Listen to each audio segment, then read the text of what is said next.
ਸ਼ਾਗਿਰਦ ਦਾ ਗਾਂ ਸ਼ਾਗਿਰਦ ਹੈ, ਉਹ ਪਿੱਛੇ ਆਪਣਾ ਨਾਂ ਯਮਲਾ ਰੱਖ ਕੇ ਤਾਂ ਪਰਿਵਾਰ ਨੂੰ ਲੋਕਾਂ ਨੂੰ ਬੇਵਕੂਫ ਬਣਾਉਣ ਦੀ ਕੋਸ਼ਿਸ਼ ਕਰਦਾ ਹੈ। ਅਸਲੀਅਤ ਨੂੰ ਜੋ ਭੁੱਲ ਗਿਆ ਉਹ ਨਕਲ ਨੂੰ ਅਪਣਾ ਰਿਹਾ। ਆਪਣੀ ਨਜ਼ਰ ਮੈਂ ਵੇਖਿਆ ਬੰਦੇ ਨੂੰ ਬੰਦਾ ਖਾ ਰਿਹਾ। ਉਸਤਾਦ ਲਾਲ ਚੰਦ ਯਮਲਾ ਜੱਟ ਜਦਨ ਉਸਤਾਦੀ ਸ਼ਾਗਿਰਦੀ ਕਰਦੇ ਸਨ, ਸਾਲ ਦੇ ਵਿੱਚ ਇੱਕ ਦਿਨ 15 ਹਾੜ ਨੂੰ ਉਸਤਾਦੀ ਸ਼ਾਗਿਰਦੀ ਕੀਤੀ ਜਾਂਦੀ ਸੀ। ਉਹ ਇੱਕ ਦੂਸਰੇ ਦੀ ਗਵਾਹੀ ਹੈ ਕਿ ਮੇਰੇ ਸਾਹਮਣੇ ਉਸਤਾਦ ਲਾਲ ਚੰਦ ਯਮਲਾ ਜੱਟ ਜੀ ਦਾ ਸ਼ਾਗਿਰਦ ਪਿਆ। ਉਹ ਪਰੰਪਰਾ ਅੱਜ ਵੀ ਹੈ, ਉਸ ਦੀ ਗਵਾਹੀ ਹੈ ਕਿ ਅਸੀਂ ਸਾਰੇ ਉਹਨੂੰ ਉਸਤਾਦ ਲਾਲ ਚੰਦ ਯਮਲਾ ਜੱਟ ਮਰਨ ਉਪਰੰਤ ਉਹਨੇ ਆਪਣੇ ਉਸਤਾਦ ਨੂੰ ਪੱਗ ਦਿੱਤੀ ਹੈ। ਤਾਂ ਉਹ ਵੀ 15 ਹਾੜ ਦੇ ਮੇਲੇ ਤੇ। ਅਸੀਂ ਕਦੇ ਵੀ ਪੱਗ ਜਿਹੜੀ ਹੈ ਉਹ ਸਵੀਕਾਰ ਨਹੀਂ ਕਰਦੇ, ਅਸੀਂ ਸਵੀਕਾਰ ਕਰਦੇ ਹਾਂ 15 ਹਾੜ ਨੂੰ। ਪੰਜਾਬ ਦਾ ਕੋਈ ਨਾਮਵਰ ਗਾਇਕ ਨਹੀਂ ਜਿਹੜਾ 15 ਹਾੜ ਨੂੰ ਨਾ ਆਇਆ ਹੋਵੇ। ਅੱਜ ਤੱਕ ਗੁਰਦਾਸ ਮਾਨ ਸਾਹਿਬ ਨਾਲ ਸਾਡੀ ਗੱਲ ਹੋਈ ਸੀ, ਉਹ ਇਸ ਡੇਰੇ ਤੇ ਆਉਣਾ ਚਾਹੁੰਦੇ ਨੇ। ਉਸ ਬੁੱਤ ਤੇ ਨਤਮਸਤਕ ਹੋਏ ਆ, ਹੁੰਦੇ ਰਹਿੰਦੇ ਆ। ਔਰ ਇਹ ਸਾਰੀ ਮਿਹਰਬਾਨੀ ਹੈ ਸਰਦੂਲ ਸਿਕੰਦਰ ਸਾਹਿਬ। ਉਸਤਾਦ ਲਾਲ ਚੰਦ ਯਮਲੇ ਜੱਟ ਦਾ ਜੋ ਪਰਿਵਾਰ ਹੈ, ਸਾਰਾ ਪਰਿਵਾਰ ਹੈ, ਉਹ ਸਿਰਫ ਲੁਧਿਆਣਾ ਇਸ ਜੱਦੀ ਘਰ ਦੇ ਵਿੱਚ ਰਹਿੰਦਾ ਹੈ। ਲੋਕਾਂ ਨੂੰ ਬੇਵਕੂਫ ਬਣਾ ਰਹੇ ਨੇ ਕਿ ਮੈਂ ਉਹਨਾਂ ਦਾ ਪੋਤਰਾ ਵਾਂ ਔਰ ਉਹਨਾਂ ਦੇ ਨਾਂ 'ਤੇ ਸੰਸਥਾ ਚਲਾ ਕੇ ਲੋਕਾਂ ਤੋਂ ਚੰਦਾ ਇਕੱਠਾ ਕੀਤਾ ਜਾ ਰਿਹਾ ਹੈ।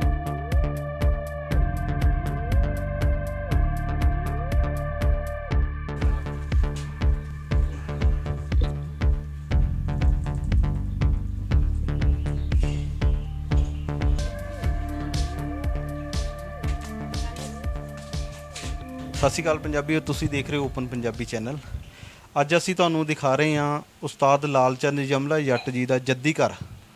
ਉਸਤਾਦ ਲਾਲ ਚੰਦ ਯਮਲਾ ਜੱਟ ਜੀ ਦੇ ਜੱਦੀ ਘਰ ਅਸੀਂ ਖੜ੍ਹੇ ਹਾਂ ਅਤੇ ਉਹਨਾਂ ਦੇ ਪੋਤਰੇ ਸਾਡੇ ਕੋਲ ਸੁਰੇਸ਼ ਯਮਲਾ ਜੀ ਇਸ ਵੇਲੇ ਮੌਜੂਦ ਨੇ ਅਤੇ ਜਾਣਨ ਦੀ ਕੋਸ਼ਿਸ਼ ਕਰਦੇ ਹਾਂ ਉਹਨਾਂ ਦੇ ਇਸ ਪੁਰਾਣੇ ਇਤਿਹਾਸ ਦੇ ਬਾਰੇ, ਉਹਨਾਂ ਦੇ ਪੁਰਾਣੇ ਯਮਲਾ ਜੱਟ ਜੀ ਦੇ ਘਰ ਬਾਰੇ ਅਤੇ ਗੱਲਬਾਤ ਕਰਦੇ ਹਾਂ। ਹਾਂਜੀ ਸਰ। ਵਾਹਿਗੁਰੂ ਜੀ ਕਾ ਖਾਲਸਾ, ਸ਼੍ਰੀ ਵਾਹਿਗੁਰੂ ਜੀ ਕੀ ਫਤਿਹ। ਦੋਸਤੋ, ਮੈਂ ਤੁਹਾਡਾ ਆਪਣਾ ਸੁਰੇਸ਼ ਯਮਲਾ, ਪੋਤਰਾ ਉਸਤਾਦ ਸ਼੍ਰੀ ਲਾਲ ਚੰਦ ਯਮਲਾ ਜੱਟ। ਦੇਸ਼ਾਂ ਵਿਦੇਸ਼ਾਂ ਵਿੱਚ ਬੈਠੇ ਉਸਤਾਦ ਲਾਲ ਚੰਦ ਯਮਲਾ ਜੱਟ ਜੀ ਦੇ ਫੈਨ, ਉਹਨਾਂ ਦੇ ਚਾਹਣ ਵਾਲੇ ਸਾਰਿਆਂ ਨੂੰ ਪਿਆਰ ਭਰੀ ਸਤਿ ਸ਼੍ਰੀ ਅਕਾਲ। ਦੋਸਤੋ, ਅੱਜ ਜੋ ਤੁਸੀਂ ਦੇਖ ਰਹੇ ਹੋ ਉਸਤਾਦ ਲਾਲ ਚੰਦ ਯਮਲਾ ਜੱਟ, ਜਦੋਂ ਕਿ 15 ਹਾੜ ਜੂਨ ਦੇ ਮਹੀਨੇ ਦੇ ਵਿੱਚ, ਦੇਸੀ ਮਹੀਨਾ 15 ਹਾੜ ਮੇਲਾ ਲਗਾਇਆ ਕਰਦੇ ਸਨ। ਬੜੀਆਂ ਰੌਣਕਾਂ, ਬੜੇ ਚਾਅ ਉਤਸ਼ਾਹ ਨਾਲ ਉਹ ਮੇਲਾ ਮਨਾਇਆ ਕਰਦੇ ਸਨ।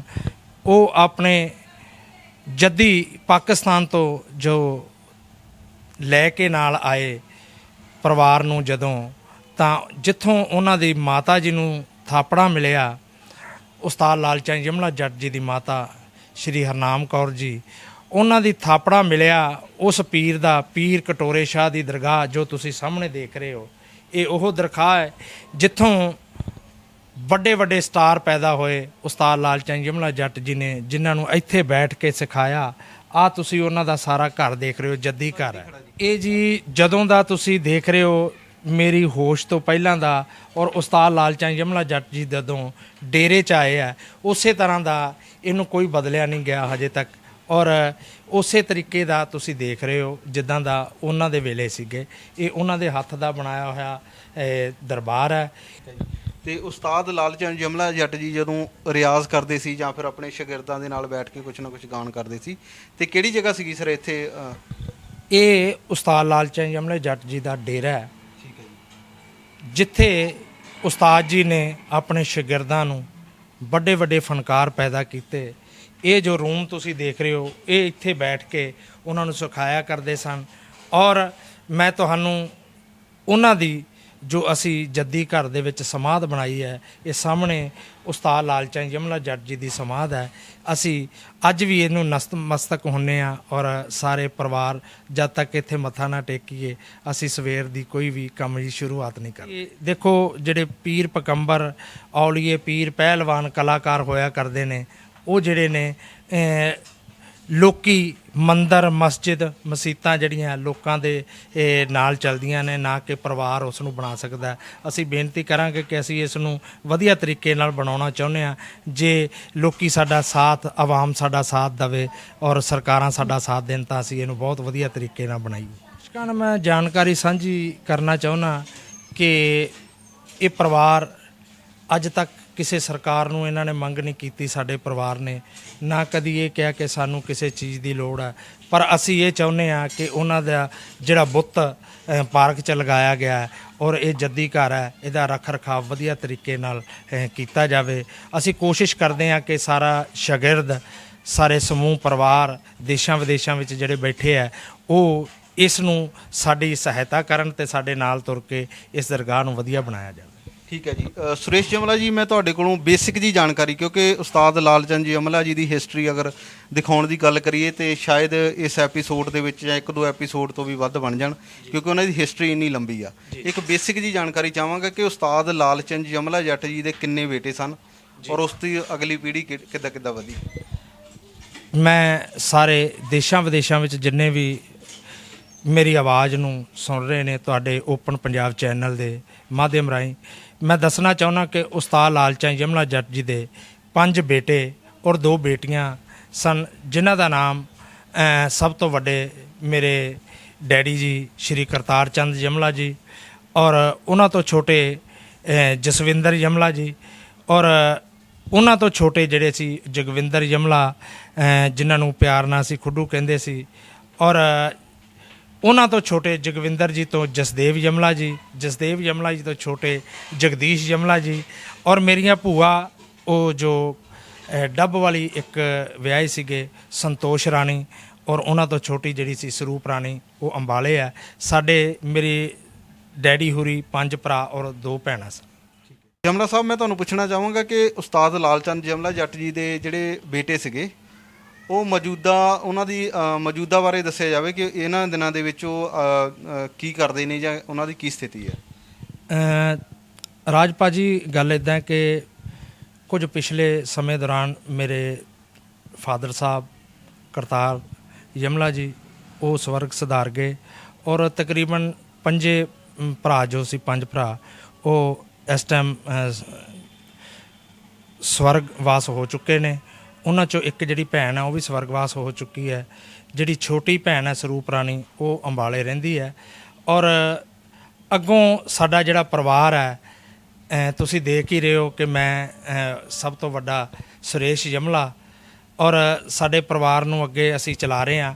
ਮੇਰੇ ਚਾਚੀ ਜੀ ਸਰਬਜੀਤ ਕੌਰ ਚਿਮਟੇ ਵਾਲੀ, ਜਸਦੇਵ ਜਮਲਾ ਜੀ ਦੀ ਵਾਈਫ, ਤੇ ਮੇਰਾ ਛੋਟਾ ਵੀਰ ਵਿਜੇ ਜਮਲਾ ਜੀ, ਔਰ ਮੇਰਾ ਛੋਟਾ ਵੀਰ ਕਸ਼ਮੀਰ ਜਮਲਾ, ਤੇ ਉਹਨਾਂ ਤੋਂ ਛੋਟੇ ਅਮਿਤ ਜਮਲਾ ਜੀ, ਕਾਲਾ ਜੀ, ਅਸ਼ਵਨੀ ਕੁਮਾਰ, ਅਸ਼ਵਨੀ ਜਮਲਾ, ਔਰ ਰਵੀ ਜਮਲਾ, ਗੋਲਡੀ ਜਮਲਾ, ਰਜਿੰਦਰ, ਇਹ ਸਾਰੇ ਇਸ ਕਿੱਤੇ ਨਾਲ ਜੁੜੇ ਨੇ। ਅਸੀਂ ਪੰਜਾਬੀ ਸੱਭਿਆਚਾਰ ਦੀ ਇਹ ਸਾਰੇ ਸੇਵਾ ਕਰ ਰਹੇ ਨੇ। ਅੱਗੋਂ ਸਾਡੀ ਚੌਥੀ ਪੀੜ੍ਹੀ ਵੀ ਇਸ ਲਈ ਤਿਆਰੀ ਕਰ ਰਹੀ ਹੈ। ਤੁਸੀਂ ਥੋੜ੍ਹੀ ਦੇਰ ਤੱਕ ਉਹਨਾਂ ਨੂੰ ਵੀ ਇਸ ਫੀਲਡ ਦੇ ਵਿੱਚ ਦੇਖੋਗੇ। ਇਸ ਗੱਲ ਨੂੰ ਮੈਂ ਤੁਹਾਡੇ ਰੂਬਰੂ ਕਰਨਾ ਚਾਹੁੰਦਾ ਤੁਹਾਡੇ ਚੈਨਲ ਦੇ ਮਾਧਿਅਮ ਰਾਹੀਂ ਕਿ ਉਸਤਾਦ ਲਾਲ ਚੰਦ ਜਮਲੇ ਜੱਟ ਦਾ ਜੋ ਪਰਿਵਾਰ ਹੈ, ਸਾਰਾ ਪਰਿਵਾਰ ਹੈ, ਉਹ ਸਿਰਫ ਲੁਧਿਆਣਾ ਇਸ ਜੱਦੀ ਘਰ ਦੇ ਵਿੱਚ ਰਹਿੰਦਾ ਹੈ, ਜਵਾਹਰ ਨਗਰ ਲੁਧਿਆਣਾ ਦੇ ਵਿੱਚ ਰਹਿੰਦਾ ਹੈ, ਔਰ ਉਹਨਾਂ ਦਾ ਜਵਾਹਰ ਨਗਰ ਲੁਧਿਆਣਾ ਦੇ ਵਿੱਚ ਡੇਰਾ ਹੈ, ਇੱਕ ਘਰ ਸਾਹਮਣੇ ਹੈ। ਅਸੀਂ ਸਾਰੇ ਪਰਿਵਾਰ ਮਿਲ ਜੁਲ ਕੇ ਇਸ ਜਵਾਹਰ ਨਗਰ ਦੇ ਵਿੱਚ ਰਹਿ ਰਹੇ ਹਾਂ, ਨਾ ਕਿ ਕੋਈ ਅਸੀਂ ਸਾਡੀ ਕੋਈ ਪੰਜਾਬ ਦੇ ਵਿੱਚ ਹੋਰ ਜਗ੍ਹਾ ਕੋਈ ਵੀ ਸਾਡੇ ਪਰਿਵਾਰ 'ਚੋਂ ਨਹੀਂ ਰਹਿ ਰਿਹਾ। ਔਰ ਕੁਝ ਕੁ ਮੈਂ ਤੁਹਾਨੂੰ ਦੱਸਣਾ ਚਾਹੁੰਦਾ ਕਿ ਸਾਡੇ ਸ਼ਾਗਿਰਦ ਹੈ ਜਾਂ ਕੋਈ ਵੀ ਕਲਾਕਾਰ ਹੈ, ਉਹ ਆਪਣੇ ਆਪ ਯਮਲਾ ਲਫ਼ਜ਼ ਵਰਤ ਕੇ ਆਪਣੇ ਆਪ ਨੂੰ ਪੋਤਰਾ ਦੱਸਦਾ, ਕੋਈ ਉਹਨਾਂ ਦਾ ਬੇਟਾ ਦੱਸਦਾ। ਔਰ ਮੈਂ ਦੱਸਣਾ ਚਾਹੁੰਦਾ ਕਿ ਉਹਨਾਂ ਨੂੰ ਬੇਨਤੀ ਹੈ ਕਿ ਤੁਸੀਂ ਇਸ ਤਰ੍ਹਾਂ ਨਾ ਕਰੋ, ਕਿਉਂਕਿ ਅਸੀਂ ਸਾਰਾ ਪਰਿਵਾਰ ਲੁਧਿਆਣੇ ਆ।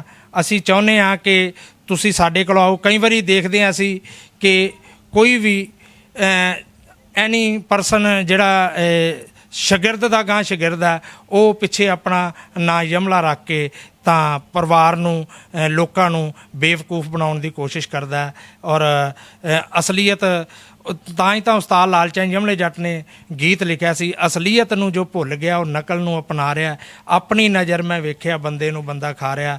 ਉਹ ਇੱਕ ਦੂਸਰੇ ਨੂੰ ਖਾਣ ਦੀ ਕੋਸ਼ਿਸ਼ ਕਰਦੇ ਆ। ਮੈਂ ਇਹਨਾਂ ਨੂੰ ਬੇਨਤੀ ਕਰਾਂਗਾ ਕਿ ਤੁਸੀਂ ਇਸ ਬੇਵਕੂਫੀ ਬਣਾਉਣੀ, ਲੋਕਾਂ ਨੂੰ ਵੀ ਬੇਨਤੀ ਕਰਾਂਗਾ ਕਿ ਤੁਸੀਂ ਇਹਨਾਂ ਦੀਆਂ ਬੇਹੁਦਾ ਹਰਕਤਾਂ ਤੋਂ ਜਾਣੂ ਹੋ ਜਾਓ। ਮੈਂ ਪਰਿਵਾਰ ਦਾ ਮੈਂਬਰ ਇਹੀ ਬੇਨਤੀ ਕਰਦਾ ਕਿ ਸਾਡੀ ਕੋਈ ਪੰਜਾਬ ਦੇ ਵਿੱਚ, ਸਾਡਾ ਪਰਿਵਾਰ ਦਾ ਜੀ ਲੁਧਿਆਣੇ ਵਿੱਚ ਸਾਰੇ ਰਹਿੰਦੇ ਨੇ, ਕੋਈ ਹੋਰ ਪੰਜਾਬ ਦੇ ਵਿੱਚ ਨਹੀਂ ਰਹਿੰਦੇ। ਇੱਥੇ ਸੁਰੇਸ਼ ਯਮਲਾ ਜੀ ਨੇ ਇਹ ਗੱਲ ਕਲੀਅਰ ਕੀਤੀ ਹੈ ਕਿ ਪੰਜਾਬ ਦੇ ਵਿੱਚ ਸਿਰਫ ਔਰ ਸਿਰਫ ਲੁਧਿਆਣੇ ਦੇ ਵਿੱਚ ਇਸ ਜਗ੍ਹਾ ਤੇ ਹੀ ਉਸਤਾਦ ਲਾਲ ਚੰਦ ਯਮਲਾ ਜੱਟ ਜੀ ਦੀ ਫੈਮਿਲੀ ਆ। ਇਸ ਤੋਂ ਬਾਹਰ ਕਿਤੇ ਵੀ ਉਸਤਾਦ ਲਾਲ ਚੰਦ ਯਮਲਾ ਜੱਟ ਦੀ ਫੈਮਿਲੀ ਨਹੀਂ ਰਹਿੰਦੀ।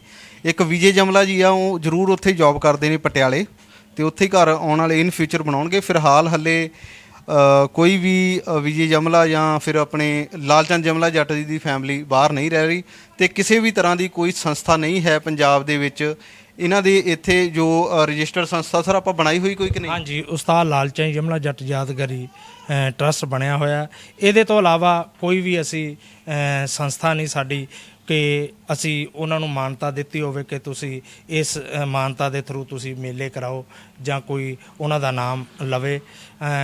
ਅਸੀਂ ਬੇਨਤੀ ਤਾਂ ਹੀ ਤੁਹਾਡੇ ਚੈਨਲ ਰਾਹੀਂ ਕੀਤੀ ਹੈ ਕਿ ਤੁਸੀਂ ਸਾਡੀ ਇਹ ਆਵਾਜ਼ ਆਵਾਮ ਤੱਕ ਪਹੁੰਚਾਓ ਕਿ ਜੋ ਯਮਲਾ ਲਫ਼ਜ਼ ਜਾਂ ਪੋਤਰਾ ਬਣ ਕੇ ਜਾਂ ਉਹਨਾਂ ਦਾ ਬੇਟਾ ਬਣ ਕੇ ਇਹ ਲੋਕਾਂ ਨੂੰ ਬੇਵਕੂਫ ਬਣਾਉਂਦੇ ਨੇ, ਉਹਨਾਂ ਤੋਂ ਸੁਚੇਤ ਹੋਣ ਦੀ ਲੋੜ ਹੈ। ਤੇ ਨਾਲੋਂ ਨਾਲ ਸਰ ਅਗਰ ਇਦਾਂ ਬੇਵਕੂਫ ਬਣਾਉਂਦੇ ਨੇ ਤੇ ਕਿਤੇ ਨਾ ਕਿਤੇ ਜਿਹੜੇ ਪੰਜਾਬ ਦੇ ਸਰੋਤੇ ਆ ਉਹ ਕਿਸੇ ਨਾ ਕਿਸੇ ਤਰ੍ਹਾਂ ਦੀ ਡੋਨੇਸ਼ਨ ਜਾਂ ਫਿਰ ਕਿਸੇ ਨਾ ਕਿਸੇ ਤਰ੍ਹਾਂ ਦੀ ਕੋਈ ਉਹਨਾਂ ਨੂੰ ਮਦਦ ਵੀ ਕਰਦੇ ਹੋਣਗੇ, ਜ਼ਾਹਿਰ ਹੈ ਕਿ ਕਰਦੇ ਹੋਣਗੇ, ਕਿਉਂਕਿ ਉਸਤਾਦ ਲਾਲ ਚੰਦ ਯਮਲਾ ਜੱਟ ਜੀ ਦੇ ਨਾਲ ਪੰਜਾਬ ਤੋਂ ਬਹੁਤ ਸਾਰੀ ਸੰਗਤ ਜੁੜੀ ਹੋਈ ਹੈ ਜਿਹੜੀ ਕਈ ਤਰ੍ਹਾਂ ਦੀਆਂ ਸੇਵਾ ਵੀ ਪ੍ਰਦਾਨ ਕਰਦੀ ਆ। ਤੇ ਇਦਾਂ ਦਾ ਵੀ ਲਾਹਾ ਲੈ ਸਕਦੇ ਨੇ, ਤੁਹਾਨੂੰ ਲੱਗਦਾ ਲਾਹਾ ਲਿਆ ਜਾ ਰਿਹਾ ਜਾਂ ਫਿਰ ਲੈ ਸਕਦੇ ਨੇ?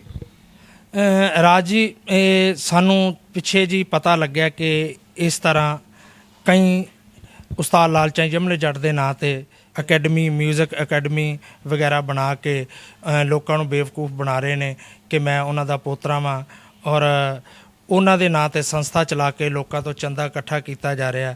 ਮੈਂ ਸਾਰਿਆਂ ਨੂੰ ਸੁਚੇਤ ਕਰਨਾ ਚਾਹੁੰਦਾ ਕਿਉਂਕਿ ਲੋਕ ਬਹੁਤ ਉਸਤਾਦ ਲਾਲ ਚੰਦ ਯਮਲਾ ਜੱਟ ਨੂੰ ਪਿਆਰ ਕਰਦੇ ਨੇ, ਬੜਾ ਉਹਨਾਂ ਦਾ ਸਤਿਕਾਰ ਕਰਦੇ ਨੇ, ਔਰ ਜਿਹੜੇ ਸਤਿਕਾਰ ਕਰਦੇ ਨੇ ਉਹਨਾਂ ਨੂੰ ਹੱਥ ਜੋੜ ਕੇ ਬੇਨਤੀ ਹੈ ਕਿ ਤੁਸੀਂ ਅਸਲੀ ਪਰਿਵਾਰ ਨਾਲ ਰਾਬਤਾ ਕਾਇਮ ਕਰੋ। ਕੋਈ ਗੱਲ ਨਹੀਂ, ਕਿਉਂਕਿ ਜਿਹੜਾ ਅਸਲੀਅਤ ਹੈ ਉਹ ਅਸਲੀਅਤ ਰਹਿੰਦਾ, ਜਿਹੜਾ ਨਕਲੀ ਹੈ ਉਹ ਅੱਖਰ ਨੂੰ ਉਹਦੀ ਪਹਿਚਾਣ ਹੋ ਹੀ ਜਾਂਦੀ ਹੈ। ਠੀਕ ਹੈ ਜੀ। ਤੇ ਇਸ ਦਾ ਸਭ ਤੋਂ ਵੱਡਾ ਸਬੂਤ ਹੈ ਕਿ 15 ਜੁਲਾਈ ਦੇ ਮਹੀਨੇ ਜੂਨ ਦੇ ਮਹੀਨੇ 15 ਹਾੜ ਨੂੰ ਇੱਥੇ ਮੇਲਾ ਲੱਗਦਾ, ਸਾਲਾਨਾ ਮੇਲਾ ਲੱਗਦਾ। ਜੇ ਕੋਈ ਯਮਲਾ ਜੱਟ ਜੀ ਦੀ ਫੈਮਿਲੀ ਦੇ ਨਾਲ ਜੁੜਿਆ ਹੋਇਆ ਜਾਂ ਕੋਈ ਇੱਥੇ ਸ਼ਿਰਕਤ ਕਰਨਾ ਚਾਹੁੰਦਾ ਤੇ ਉਸ ਮੇਲੇ ਤੇ ਆ ਕੇ ਸੱਚਾਈ ਜਾਣ ਸਕਦਾ ਜੀ। ਬਿਲਕੁਲ ਜੀ, ਜਿਹੜਾ ਸਾਡੇ 15 ਹਾੜ ਦਾ ਮੇਲਾ ਹੈ, ਜੂਨ ਜਾਂ 28 ਆਉਂਦੀ ਹੈ ਜਾਂ 29 ਤਰੀਕ ਆਉਂਦੀ ਹੈ, ਉਹ ਅਕਸਰ ਮੈਂ ਰਾਜ ਭਾਜੀ ਇੱਕ ਹੋਰ ਚਾਨਣਾ ਪਾਉਣਾ ਚਾਹੁੰਦਾ ਕਿ ਉਸਤਾਦ ਲਾਲ ਚੰਦ ਯਮਲਾ ਜੱਟ ਪਰਿਵਾਰ ਸਾਰਾ ਅੱਜ ਤੱਕ ਇਹ ਪਰੰਪਰਾ ਹੈ ਕਿ ਕਿਸੇ ਹੋਰ ਦਿਨ ਉਸਤਾਦੀ ਸ਼ਾਗਿਰਦੀ ਨਹੀਂ ਕੀਤੀ ਜਾਂਦੀ। ਉਸਤਾਦ ਲਾਲ ਚੰਦ ਯਮਲਾ ਜੱਟ ਜਦਨ ਉਸਤਾਦੀ ਸ਼ਾਗਿਰਦੀ ਕਰਦੇ ਸਨ, ਸਾਲ ਦੇ ਵਿੱਚ ਇੱਕ ਦਿਨ 15 ਹਾੜ ਨੂੰ ਉਸਤਾਦੀ ਸ਼ਾਗਿਰਦੀ ਕੀਤੀ ਜਾਂਦੀ ਸੀ। ਉਸ ਦਿਨ ਉਹਨਾਂ ਦੇ ਸ਼ਾਗਿਰਦ ਪੈਂਦੇ ਸਨ, ਸਾਰੇ ਸ਼ਾਗਿਰਦ ਗੁਰ ਭਾਈ ਉਹਨਾਂ ਦੇ ਆਏ ਸਨ। ਉਹ ਇੱਕ ਦੂਸਰੇ ਦੀ ਗਵਾਹੀ ਹੈ ਕਿ ਮੇਰੇ ਸਾਹਮਣੇ ਉਸਤਾਦ ਲਾਲ ਚੰਦ ਯਮਲਾ ਜੱਟ ਜੀ ਦਾ ਸ਼ਾਗਿਰਦ ਪਿਆ। ਉਹ ਪਰੰਪਰਾ ਅੱਜ ਵੀ ਹੈ। ਅੱਜ ਪਿਛਲੇ 2000 ਦੇ ਵਿੱਚ ਸ਼ਾਗਿਰਦ ਪਿਆ ਮੁੰਡਾ, ਉਸ ਦੀ ਗਵਾਹੀ ਹੈ ਕਿ ਅਸੀਂ ਸਾਰੇ ਉਹਨੂੰ ਉਸਤਾਦ ਲਾਲ ਚੰਦ ਯਮਲਾ ਜੱਟ ਮਰਨ ਉਪਰੰਤ ਉਹਨੇ ਆਪਣੇ ਉਸਤਾਦ ਨੂੰ ਪੱਗ ਦਿੱਤੀ ਹੈ। ਤਾਂ ਉਹ ਵੀ 15 ਹਾੜ ਦੇ ਮੇਲੇ ਤੇ। ਅਸੀਂ ਕਦੇ ਵੀ ਪੱਗ ਜਿਹੜੀ ਹੈ ਉਹ ਸਵੀਕਾਰ ਨਹੀਂ ਕਰਦੇ, ਅਸੀਂ ਸਵੀਕਾਰ ਕਰਦੇ ਹਾਂ 15 ਹਾੜ। ਤੇ ਇਸ ਦੇ ਮੇਲੇ ਦੇ ਇਤਿਹਾਸ ਦੇ ਵਿੱਚ ਸਰ ਜੀ ਨਾਮੀ ਜਿਹੜੇ ਕਲਾਕਾਰ ਉਹ ਵੀ ਕਿਤੇ ਨਾ ਕਿਤੇ ਆਉਂਦੇ ਹੋਣੇ ਨੇ, ਤੇ ਉਹਨਾਂ ਦਾ ਨਾਮ ਨਸ਼ਰ ਕਰਨਾ ਚਾਹੋਗੇ ਕਿ ਅੱਜ ਤੱਕ ਕਿਹੜੇ ਕਲਾਕਾਰ ਇੱਥੇ ਸ਼ਿਰਕਤ ਕਰ ਚੁੱਕੇ ਨੇ? ਮੈਂ ਤੁਹਾਨੂੰ ਦੱਸਣਾ ਚਾਹੁੰਦਾ ਰਾਜੀ, ਪੰਜਾਬ ਦਾ ਕੋਈ ਨਾਮਵਾਰ ਗਾਇਕ ਨਹੀਂ ਜਿਹੜਾ 15 ਹਾੜ ਨੂੰ ਨਾ ਆਇਆ ਹੋਵੇ। ਮੁਹੰਮਦ ਸਦੀਕ ਸਾਹਿਬ, ਕੁਲਦੀਪ ਮਾਨਕ ਜੀ, ਦਿਲਸ਼ਾਦ ਅਖਤਰ, ਸੁਰਿੰਦਰ ਛਿੰਦਾ ਜੀ, ਨਰਿੰਦਰ ਬੀਬਾ ਜੀ ਭੈਣ ਜੀ, ਔਰ ਜਗਤ ਸਿੰਘ ਜੱਗਾ, ਵਰਲਡ ਦਾ ਕੋਈ ਕਰਤਾਰ ਰਮਲਾ ਜੀ ਸਾਡੇ ਸ਼ਾਗਿਰਦ ਨੇ। ਉਹਨਾਂ ਤੋਂ ਇਲਾਵਾ ਅਨੇਕਾਂ ਹੀ, ਅੱਜ ਤੱਕ ਗੁਰਦਾਸ ਮਾਨ ਸਾਹਿਬ ਨਾਲ ਸਾਡੀ ਗੱਲ ਹੋਈ ਸੀ, ਉਹ ਇਸ ਡੇਰੇ ਤੇ ਆਉਣਾ ਚਾਹੁੰਦੇ ਨੇ। ਔਰ ਹੰਸਰਾਜ ਹੰਸ ਸਾਹਿਬ, ਸਰਦੂਲ ਸਿਕੰਦਰ, ਜਿਨ੍ਹਾਂ ਨੇ, ਅਸੀਂ ਸਰਦੂਲ ਸਿਕੰਦਰ ਸਾਹਿਬ ਦੇ ਬੜੇ ਆਭਾਰੀ ਹਾਂ ਸਾਰਾ ਪਰਿਵਾਰ ਕਿ ਜਿਨ੍ਹਾਂ ਨੇ ਉਸਤਾਦ ਲਾਲ ਚੰਦ ਯਮਲਾ ਜੱਟ ਪਾਰਕ ਸਾਨੂੰ ਮਨਜ਼ੂਰ ਕਰਾ ਕੇ ਦਿੱਤੀ, ਔਰ ਉਹਦੇ ਵਿੱਚ ਬੁੱਤ ਲੱਗਿਆ। ਅੱਜ ਵੀ ਅਸੀਂ ਉਸ ਬੁੱਤ ਤੇ ਨਤਮਸਤਕ ਹੋਏ ਹਾਂ, ਹੁੰਦੇ ਰਹਿੰਦੇ ਹਾਂ, ਔਰ ਇਹ ਸਾਰੀ ਮਿਹਰਬਾਨੀ ਹੈ ਸਰਦੂਲ ਸਿਕੰਦਰ ਸਾਹਿਬ ਦੀ। ਹਾਂਜੀ ਸੁਰੇਸ਼ ਯਮਲਾ ਜੀ, ਆਪਾਂ ਇਸ ਵੇਲੇ ਜਿਸ ਪਾਰਕ ਦੇ ਵਿੱਚ ਖੜੇ ਹਾਂ ਇਹਦੇ ਬਾਰੇ ਥੋੜ੍ਹਾ ਜਿਹਾ ਪੰਜਾਬ ਦੇ ਦਰਸ਼ਕਾਂ ਨੂੰ ਜਾਣੂ ਕਰਾਓ। ਰਾਜ ਜੀ, ਇਹ ਉਸਤਾਦ ਲਾਲ ਚੰਦ ਯਮਲਾ ਜੱਟ ਪਾਰਕ ਹੈ ਜੋ ਕਿ ਬੱਸ ਸਟੈਂਡ ਦੇ ਬਿਲਕੁਲ ਨਜ਼ਦੀਕ ਹੈ, ਸਾਹਮਣੇ ਹੈ, ਔਰ ਇਸ ਨੂੰ ਮਨਜ਼ੂਰ ਕਰਾਇਆ ਸੀ ਅੰਤਰਰਾਸ਼ਟਰੀ ਕਲਾਕਾਰ ਮੰਚ ਦੇ ਪ੍ਰਧਾਨ ਸਰਦੂਲ ਸਿਕੰਦਰ ਸਾਹਿਬ ਨੇ। ਔਰ ਇਹ ਜੋ ਤੁਸੀਂ ਬੁੱਤ ਦੇਖਦੇ ਹੋ, ਇਹ ਸਰਦੂਲ ਸਿਕੰਦਰ ਸਾਹਿਬ ਨੇ ਪਾਰਕ ਮਨਜ਼ੂਰ ਕਰਾਈ ਔਰ ਬੁੱਤ ਲਗਵਾਇਆ। ਉਸ ਤੋਂ ਬਾਅਦ ਜਿਹੜਾ ਤੁਸੀਂ ਆਦਮ ਕੱਦ ਬੁੱਤ ਦੇਖ ਰਹੇ ਹੋ, ਇਹ ਡਾਕਟਰ ਐਸਪੀ ਸਿੰਘ ਉਬਰਾਏ ਜੀ, ਸਰਬੱਤ ਦਾ ਭਲਾ ਚੈਰੀਟੇਬਲ ਟਰਸਟ, ਉਹ ਜੇ ਐਸਪੀ ਸਿੰਘ ਉਬਰਾਏ ਜੀ ਨੇ ਇਸ ਬੁੱਤ ਨੂੰ ਲਗਵਾਇਆ ਜੀ। ਅਸੀਂ ਧੰਨਵਾਦ ਹਾਂ, ਸਾਰਾ ਪਰਿਵਾਰ ਧੰਨਵਾਦੀ ਹਾਂ ਕਿ ਇਸ ਪਾਰਕ ਨੂੰ ਮਨਜ਼ੂਰ ਕਰਾ ਕੇ ਸਰਦੂਲ ਸਿਕੰਦਰ ਸਾਹਿਬ ਨੇ ਸਾਨੂੰ ਸੌਂਪਿਆ। ਔਰ ਇਹ ਸਾਡੇ ਪਰਿਵਾਰ ਦੀ ਮਦਦ ਨਹੀਂ ਕੀਤੀ, ਪੂਰੀ ਸਮੁੱਚੀ ਪੰਜਾਬੀ ਲੋਕ ਗਾਇਕੀ ਦੀ ਮਦਦ ਕੀਤੀ, ਪੰਜਾਬੀ ਲੋਕ ਗਾਇਕਾਂ ਨੂੰ ਉੱਚਾ ਚੁੱਕਣ ਦੀ ਮਦਦ ਕੀਤੀ, ਪੰਜਾਬੀ ਮਾਂ ਬੋਲੀ ਨੂੰ ਉੱਚਾ ਚੁੱਕਣ ਵਾਲੇ ਕਲਾਕਾਰਾਂ ਦੀ ਮਦਦ ਕੀਤੀ। ਮੈਂ ਧੰਨਵਾਦੀ ਹਾਂ ਸਰਦੂਲ ਸਿਕੰਦਰ ਸਾਹਿਬ ਦਾ ਯਮਲਾ ਜੱਟ ਪਰਿਵਾਰ ਵੱਲੋਂ। ਧੰਨਵਾਦੀ ਹਾਂ ਪਦਮ ਸ਼੍ਰੀ ਹੰਸਰਾਜ ਹੰਸ ਜੀ, ਮੁਹੰਮਦ ਸਦੀਕ ਸਾਹਿਬ, ਨਿਰਮਲ ਸਿੱਧੂ ਜੀ, ਪੂਰਨ ਸ਼ਾਹ ਕੋਟੀ ਸਾਹਿਬ ਔਰ ਹਾਕਮ ਬਖਤਰੀ ਵਾਲਾ ਜੀ, ਜਸਵੰਤ ਸੰਦੀਲਾ ਜੀ, ਪਾਲੀ ਦੇਤਵਾਲੀਆ ਸਾਹਿਬ ਔਰ ਬਹੁਤ ਵੱਡਾ ਨਾਮ ਸਾਹਿਤਕਾਰਾਂ ਦੇ ਵਿੱਚੋਂ ਮੇਰੇ ਸਤਿਕਾਰਯੋਗ ਸਾਨੂੰ ਜੋ ਬੜਾ ਸਹਿਯੋਗ ਦਿੰਦੇ ਨੇ ਗੁਰਭਜਨ ਗਿੱਲ ਜੀ, ਔਰ ਬਹੁਤ ਕਿਤਾਬਾਂ ਲਿਖੀਆਂ ਉਸਤਾਦ ਲਾਲ ਚੰਦ ਯਮਲਾ ਜੱਟ ਜੀ ਦੀ ਜੀਵਨੀ ਬਾਰੇ। ਸਤਿਕਾਰਯੋਗ ਸਾਡੇ ਪਰਿਵਾਰਕ ਮੈਂਬਰ ਨਿੰਦਰ ਘੁੰਗਿਆਣਵੀ ਜੀ, ਉਹਨਾਂ ਦਾ ਵੀ ਮੈਂ ਬੜਾ ਧੰਨਵਾਦ ਕਰਦਾ ਪਰਿਵਾਰ ਵੱਲੋਂ।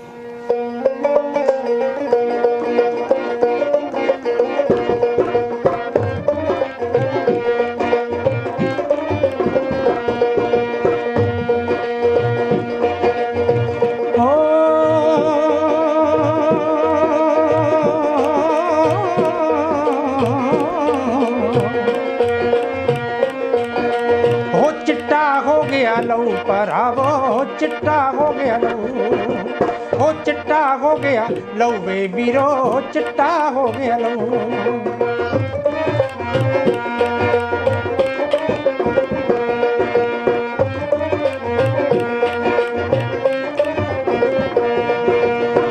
अजकल देखी ना ते रांझे फिर देने खलकाए, अजकल देखी ना ते रांझे फिर देने खलकाए।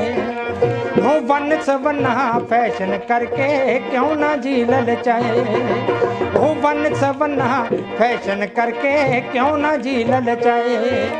वो गुंडागर्दी ते बदकारी लाला सुटे चिट्टा हो गया लहू भरावो, चिट्टा हो गया लहू, हो चिट्टा हो गया लहू वे वीरो, चिट्टा हो गया लहू।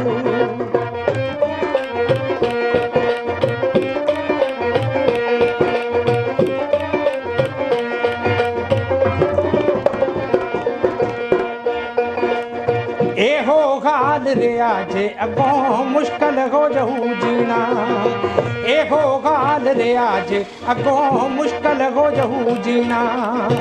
अमृत दी थां हर बंदे नूं जहर पवेगा पीना, अमृत दी थां हर बंदे नूं जहर पवेगा पीना। वो सोचां दे विच यमले जट नूं नींद कदे ना पऊ, हो चिट्टा हो गया लहू वे वीरो, चिट्टा हो गया लहू, हो चिट्टा हो गया लहू भरावो, चिट्टा हो गया लहू, हो चिट्टा हो गया लहू वे वीरो, चिट्टा हो गया लहू।